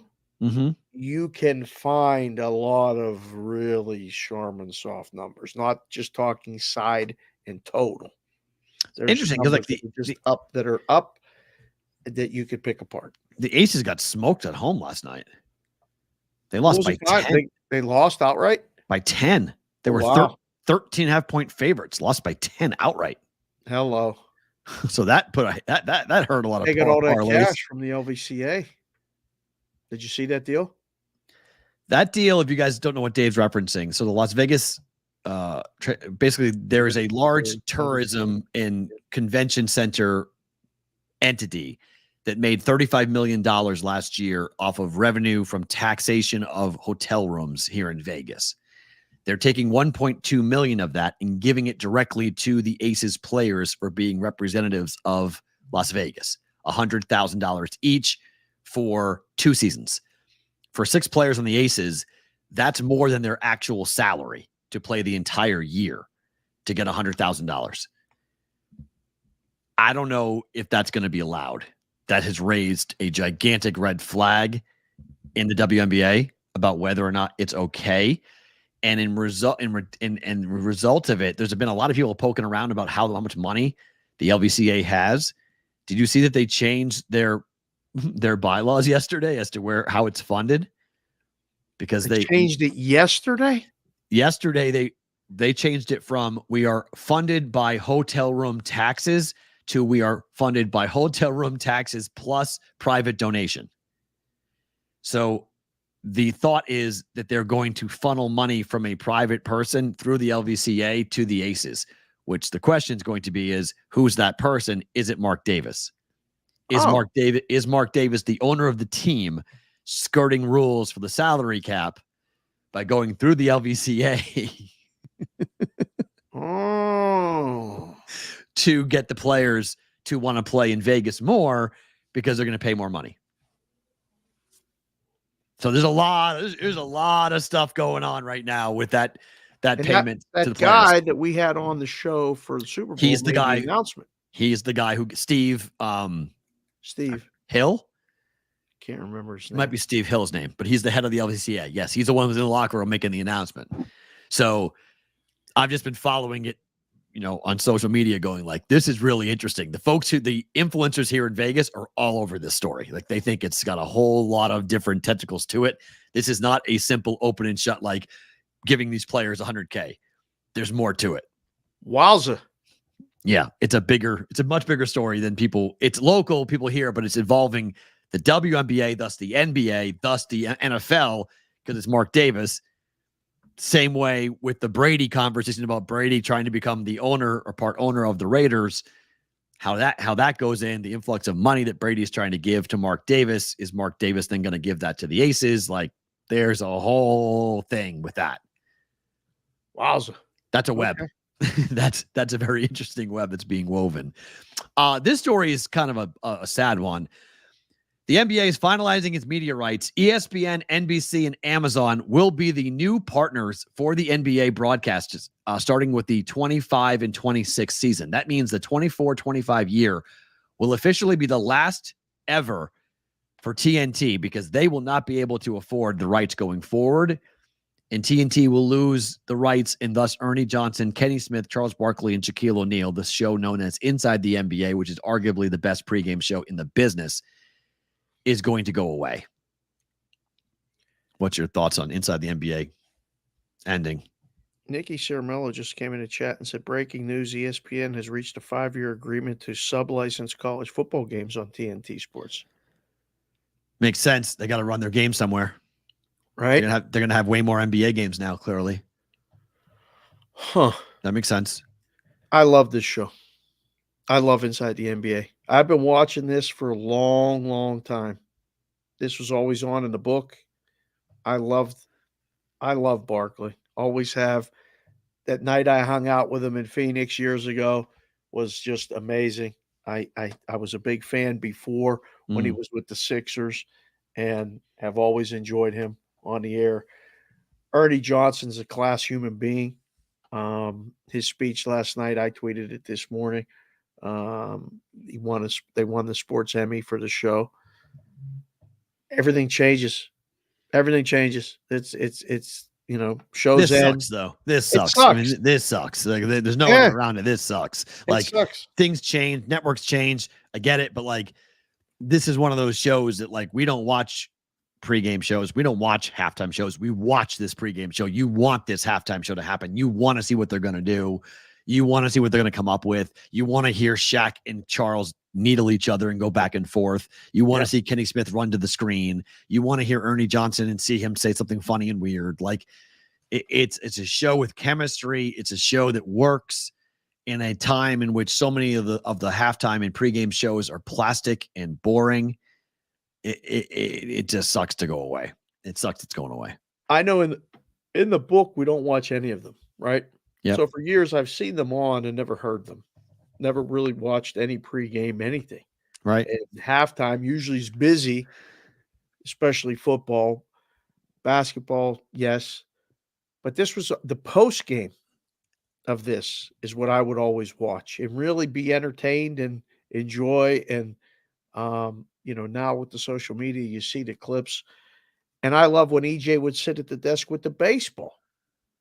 Pedro Martinez awarded him the thing last night, and that was a fun little exchange. Right. I think this next upcoming NBA season, I will probably do my best to be available to watch all of the Thursday night TNT closing, shows, games, because you got to enjoy this stuff while you have it, boys and girls, because it goes away and then it's really, you kind of go, oh, it's hard to replace, but it's fun to remember. It's just right there. There's Nikki Ceramello is a young guy. Feels like part of my childhood is now over with the NBA on TNT ending. Wait till you get older. Wait till you get older and you see a clip of like Keith Jackson and Howard Cosell and Vin Scully doing a baseball game, Monday Night Baseball. Like you go, oh, when you're a kid, you remember it. It's all you're doing. I don't know, P-Roll. That's a bummer. Oh, there's no other way. I mean, that's the only way to describe it. It's a bummer. It sucks. It's just one of those games you're like, one of those news stories, like with games, you're like, I look forward to the game, but I really look forward to the breakdown and the relationships and the conversations and the jokes. And like, you look forward to, like, you turn, like, I don't watch pregame shows. You watch Inside the NBA. Like you go and seek it out, Tuesday night, NBA, TNT, let's watch it. Like you get excited for it. So for them not to have it, for them not to be doing it is such a frustration and sadness that I know everyone's trying to figure out different ways to make it work. Like TNT could let Ernie Johnson out of his contract and they all could go to ESPN, or they all could go to work for Amazon or whatever. Amazon's got the money to pay for it, but why would TNT let him work somewhere else? Like that's the problem, you know? So I feel bad about that. I get frustrated when I think about it because there's so many cool things that have happened in broadcasting where we're seeing more access, more games being shown nationally. It's easier to watch. And now you're going to lose this. The other, I guess, there's a cause and effect. NBC is going to bring back John Tesh. John Tesh is re-recording his basketball intro to modernize it. Okay. When you hear that music, what do you think about? That's good. I mean, I think about Ahmad Rashad, and of course, it's like instantaneous NBA on NBC, NBA on NBA NBC. Jam. I mean, it's everything. I mean, it's dramatic that so he admitted yesterday he's in the studio re-recording a modern version of his NBA basketball something. I forget what it's called, basketball jam or something he calls it. But that piano song with John Tesh is going to come back for NBC. So that's cool. Who's John Tesh? Well, Nathan, you have to Google it. Google it for the kids. Oh, that's tremendous. Who's John Tesh? Yeah. Thanks. Now I feel old for the rest of the day that now I'm officially feeling we are old. Who is John Tesh? Old heads. That's great. You know, that's actually a good question, Nikki. Is Bob Costas going to go back to calling games on NBC? I sure as hell hope not. No. Bob Costas is great at baseball. That's it. Bob Costas should stay with baseball. We That's don't need it. that anymore. I don't know. That's an old one, but he's going to re-record it. The song is the song. That is Take Me Back to 1993 and NBC. Right. Absolutely. Yep. The Dream Team, all that stuff. Yeah. So that's coming back. We mentioned that the Phillies have won 35 of their first 49 games. They are small favorites today against Texas. Not a big favorite. Dunning against Walker tonight. I'm tempted just to bet the run line again, Dave. You're getting good prices here. You're getting, plus 145 when Phillies on the run line. Over to? I think so. Roundball Rock, is that what it's called? Is that the name of it? Oh, that's what Tesh's song? Yeah. I don't know. I think it was Roundball Rock. I think that's right. I think it was called Roundball Rock. Yeah, that's true. Okay. But don't you take the Phillies today? That's a cheap price on a team that's red hot. People that come in and bet the Phillies every day. It's minus 115 now. They're betting against them. Why? Dunning? Why? There's guys that bet against these good teams every day. There's guys that do it. I mean, sometimes they find value on the dog. Dunning, dog, plus money. Yeah, I'm with the juice. Take the shot at plus 145. I don't know. I mean, laying 115 in the game is not bad either. No, not bad at all. The Phillies. Do both. I mean, sprinkle on both. The best record. Take a full shot at 115. Literally moving right now. Every book in the world is getting bet right now on the Texas Rangers. It's lighting up on that odd screen. It's crazy. And 10 is the total. So what was it? 10 over or 10 under? Because now it was 10 under last night. Now it's 10 over. Now it was 9.5 last night. Yeah, no, they're betting over. There you go. So, wow, that's crazy. I just hit refresh and it went all across. Yeah, man. Bryce Harper Jack got the dinger Tuesday for the juice. That was good. Yeah, it's dropping right now. So wait 5 minutes. You probably get a better line in 5 minutes on the Phillies if you're looking to bet them. Hold on a second. What are you looking at? Our TV friends are confused by where I'm going to be physically on Saturday. Oh, they're thinking that I'm going to be where I'm here right now, and I'm not going to be here right now. This weekend. I told them one dog. Yeah, right. Okay, yes. Okay, you're good. Get it together. Yeah. I got Merges texting me too right now. Merges is watching the show. Hi. Down in Florida. What's up? He just sent me a text. He just got his screen replaced. He's on his phone. He said show looks great.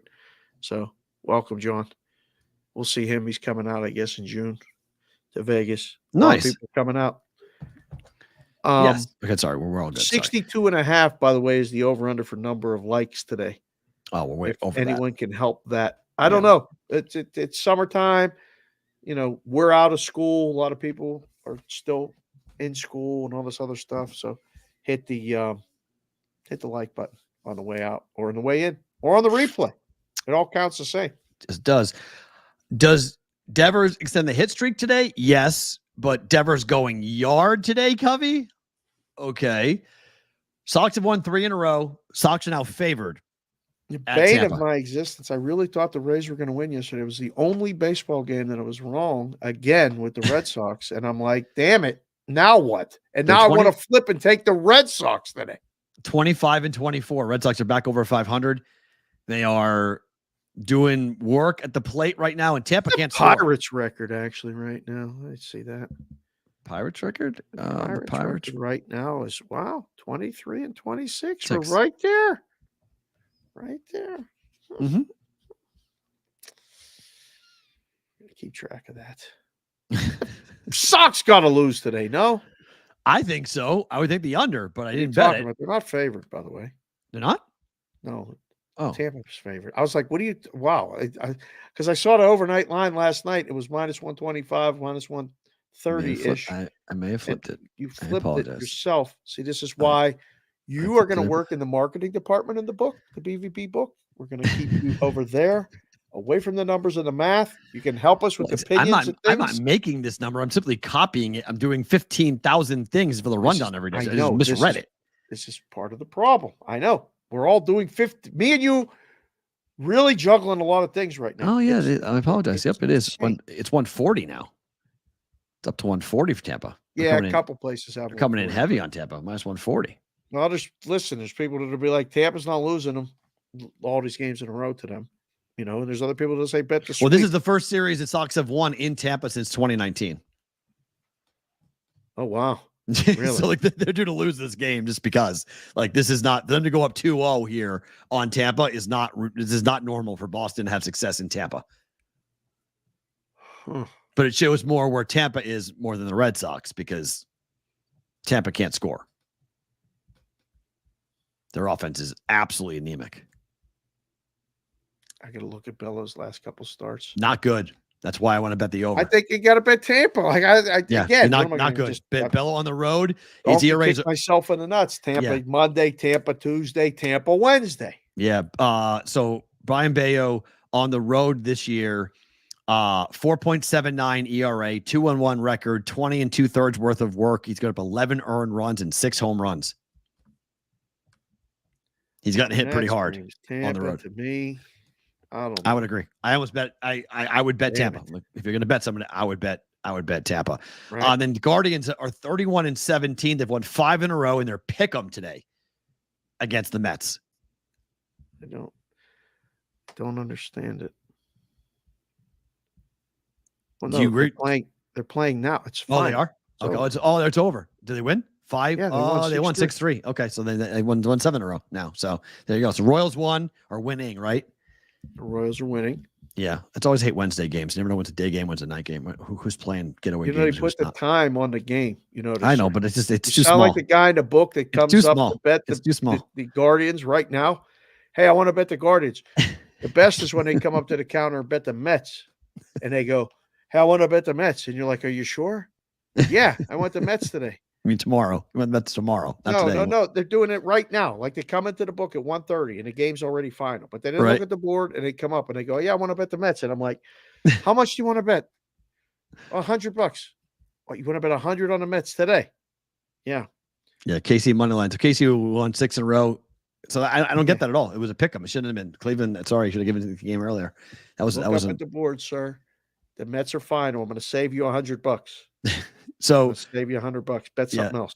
There is one baseball game that I'll have that we can get into it right now because it is time right now for bet it or no. It's not blowing your ears out. This is a low one. It's better to book.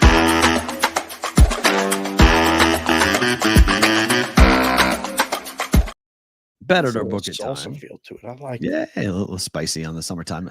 Over 207.5. Minnesota in Dallas. Book it. I have a feeling this one's the under game. Of the series, or is it under series, or going to be an over game? Under game. Under game. Under game. This is more about the defense, and I think Luka has a great game tonight. Well, why not the over then? Because I don't think anyone else on Dallas. I think Minnesota's team defense is going to be a problem. So the numbers for Minnesota, they're 24, 21, and 1 to the under on the year at home. Dallas is 24, 22, and 1 to the under on the road, but 5 and 5, both teams over their last 10 games. And you look at the game ones and how it's gone.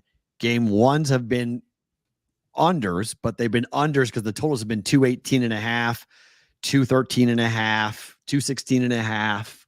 Like this number is really low. 207, really low. 206 right now. You can get 206. I have 207.5. You can get 206. So what I hope is this. I hope we get off to a fast start. I hope we see a fast, high-scoring first quarter. Get me to like 220 in game. Bet on and bet under. Right. And just not deal with it. Hopefully try to middle it and have just a no sweat. Let's try to go, have it go 210 or something along those lines. Could be a fill-out game, Nikki. That's true. Game ones normally are fill-out games, but that's not to say the game couldn't go over with a fill-out game. It's not like hockey where you see guys, not want to take chances. They're going to want to run. Anthony Edwards in that offense, they're going to want to run on Dallas. I feel like we have to add that to our list of things that we say or somebody says that we're never getting off late night. This is a feel out, not a feel up. Each other out. A feel out, not up. It's two different. Feel up, feel out. Two very different things. Two very different things. Cat over 2.5 threes to juice. I like that. Yeah, I like that. What's that price? What's the price to juice? We got to lay big juice on that over? Doubt it. And look, I'm with Jim. 130. I'm on Dallas too. Dallas plus 4.5. We'll add that. Monty fills them up. What do you think, Dallas? Dallas plus 4.5. Bet it. Better to book that. Bet it. Okay. I like that too. I like over 4.5, and I like the over. I like them both. Yep. How about teasing it? You like teasing it? No. We're not doing 4-point teaser. We're not teasing the Western Conference Final basketball game tonight, boys. 203.5 and give them plus 8.5. No, we don't like that. We don't like that. No basketball teasers on this show. If you want to do it, we'll book it. No basketball. Oh, that's so good. Yes, take Naj Reid over. Yes, Naj Reid over. What's 10 your plus favorite points. prop in the chat, boys and girls? That's my people watch. That's my favorite. Ooh, look at Pierre in the cut. Luka likes over 2.5. 28.5. Attaboy, Pierre. Yeah. Well, I love Naj Reid today too. I like it over 8.5. We'll be on exclusively in the shop tomorrow. Cool. Pierre in the cut. Good. Putting it on the thing. That's exciting. We appreciate that. Off on Thursdays, so it won't be cutting here. Over 5.5 Rangers and the Panthers tonight.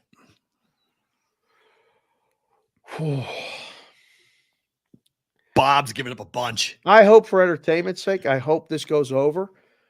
But this could be 3-2, P-Roll. It could. The goalie show could get us net. a 3-2 game. I may need an open net. Yep, that's possible. Yeah, this could be that game. But I think Bob's giving up goals, so I think this is an open. I think it's going to be open ice tonight in game one. Yeah. Wow, the boys and girls are really responding to putting a prop in the chat. This is great. Cat, rewatch the show later. Kyrie. Look at this. Jaden Daniels. People are firing stuff in there. I say bet it. Okay. I'm a little cautious, but I'm leaning over. And then the Braves and the Cubs. It's Steele, who's been really bad his last 2 games. Here's a wild stat.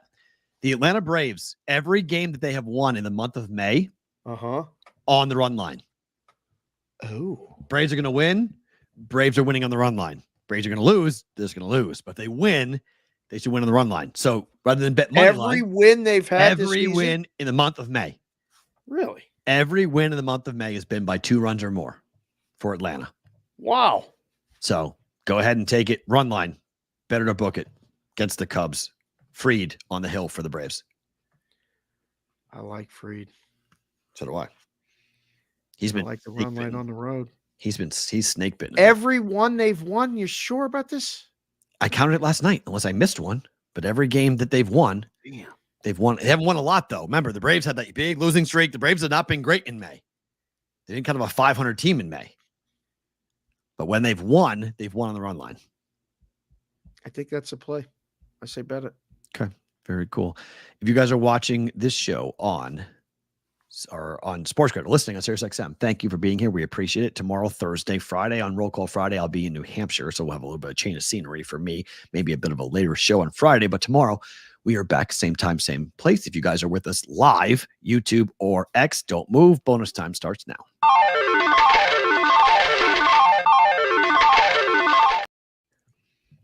Okay. Freed sucks. He doesn't suck, Covey. I disagree with you entirely. I don't think Freed sucks. Freed is fried. I disagree. I think Covey's fried today. Max Fried is 3-2 with a 3.81 ERA.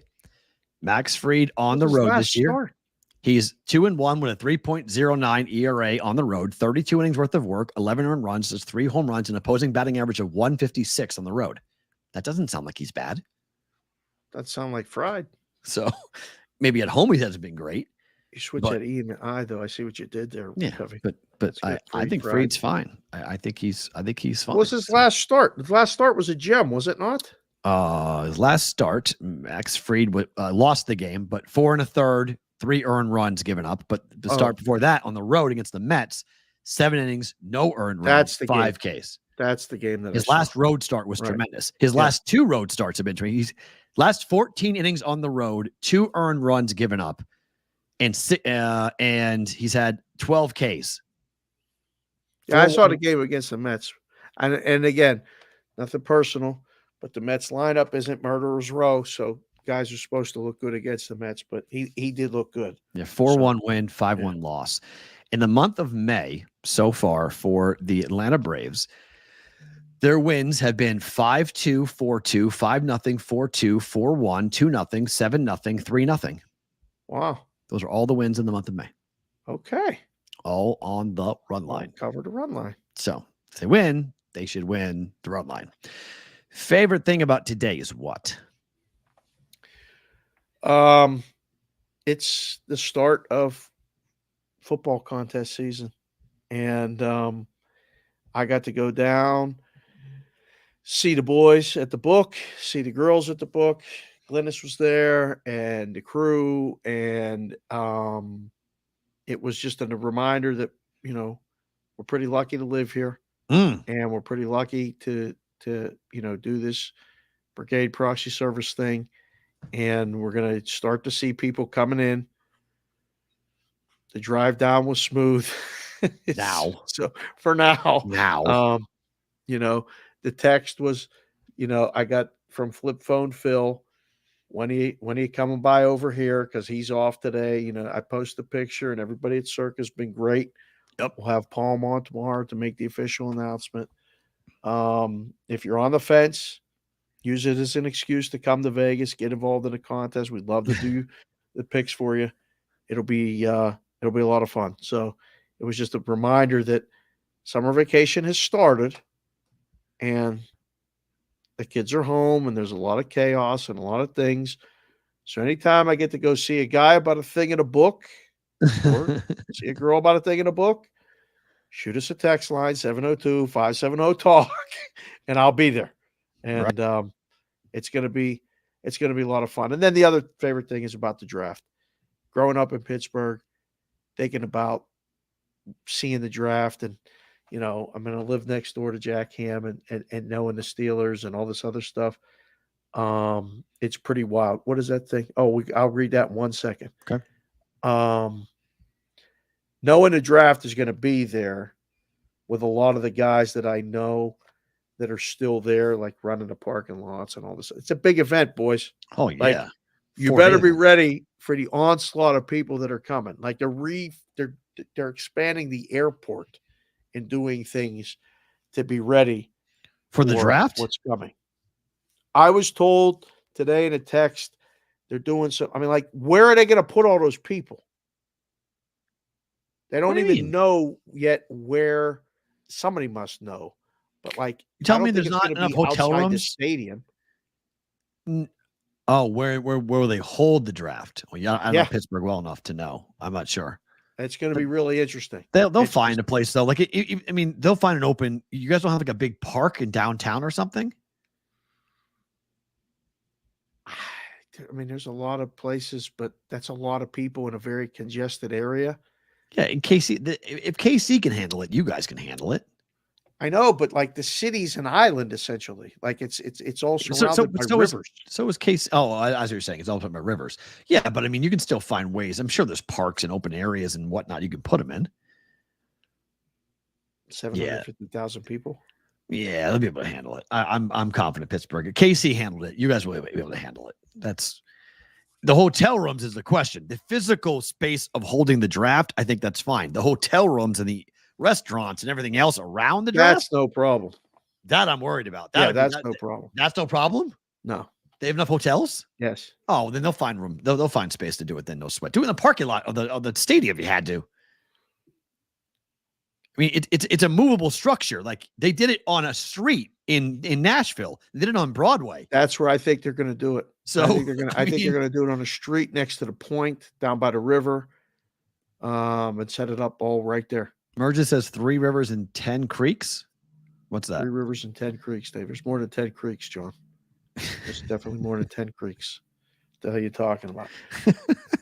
I'll be there. Hopefully, we're talking to some people about going there and doing a show. No, there's no debate. We'll be Pittsburgh. We'll be doing it live. There's absolutely no debate in my mind that we'll be doing the show live. That's not even. So their favorite thing, I got a hotel in Pittsburgh for the Steelers August 17th preseason game. My youngest daughter is a huge Joey Porter Jr. fan. Awesome football guy, 97. Cool. Good seats will be available. Text me. We'll get you a place to park. Oh, there you go. That'll be good. Favorite thing about today for me, Madeline is officially done with the 4th grade. She is done. My mom sent me this hat this girl dad hat, which I've been looking for a while. So right, I was appreciate that to get that from my mom. But somebody asked me today, is it melancholy to know that your daughter is done with 4th grade? I only have one kid, so I'm doing everything once to make you feel like you never have a 4th grader again. I goes, I don't know. Yeah, I mean. That's what's melancholy is proud that like every time she does his accomplishment, it's like, okay, there's a milestone. Got her through 4th grade, got her through 5th grade, got her through 6th grade. Just want to get her through without, trying to keep her head on straight and trying to keep her. We get grades today. I've not heard from her yet because she doesn't have a phone, but I can't wait to see what her grades are. She's very concerned about her final grades today, going to school. So that'll be a fun conversation later on this afternoon about how did you do?